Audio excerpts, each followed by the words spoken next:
Hello everyone, bonjour tout le monde, bonjour peuple de Dieu. Comme vous pouvez le constater, nous poursuivons notre programme de consécration 30. Lentement et sûrement, nous partons vers la fin de notre programme. Ce matin, je nous propose un texte dans le livre de Éphésiens chapitre 4, du 23e au 24e verset. Je le nom de Jésus. À être renouvelé dans l'esprit de votre intelligence et à revêtir l'homme nouveau, créé selon Dieu dans une justice et une sainteté que produit la vérité. Notre 28e vérité ce matin, c'est que la consécration implique un renouvellement constant de l'Esprit de Dieu.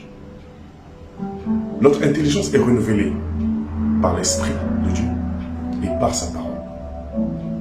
Parce que toutes les choses anciennes sont passées. Nous sommes revêtus d'un homme nouveau qui est l'Esprit de Dieu. L'Esprit de Dieu vient s'installer en nous par le biais de la personne la plus importante qui existe sur la terre, Jésus-Christ de Nazareth. Son esprit habite en nous. Et lorsque son esprit habite en nous, nous sommes renouvelés d'un nouveau homme qui est maître maintenant de notre vie. Nous ne sommes plus maîtres de notre propre vie. Nous ne gérons plus notre vie telle que nous la gérions avant. Nous ne contrôlons plus notre vie comme nous la contrôlions avant.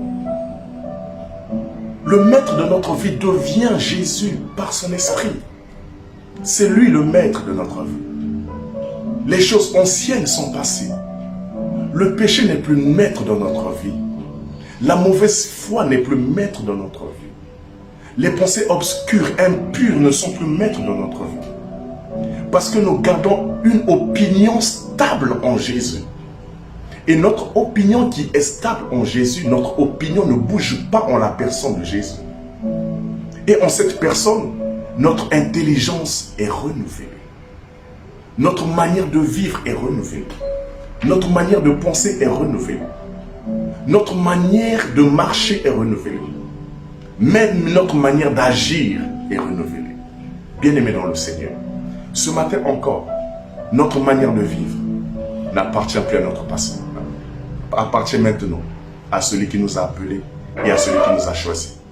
Par son esprit, nous sommes changés et aussi par sa parole, nous sommes changés. Je nous conjure encore de faire mention de cela, que la personne la plus importante habite en nous par son esprit. Et gardons la foi qu'il est maître de notre vie et qu'il est aussi maître de nos pensées. Encore une fois de plus, que Dieu vous bénisse.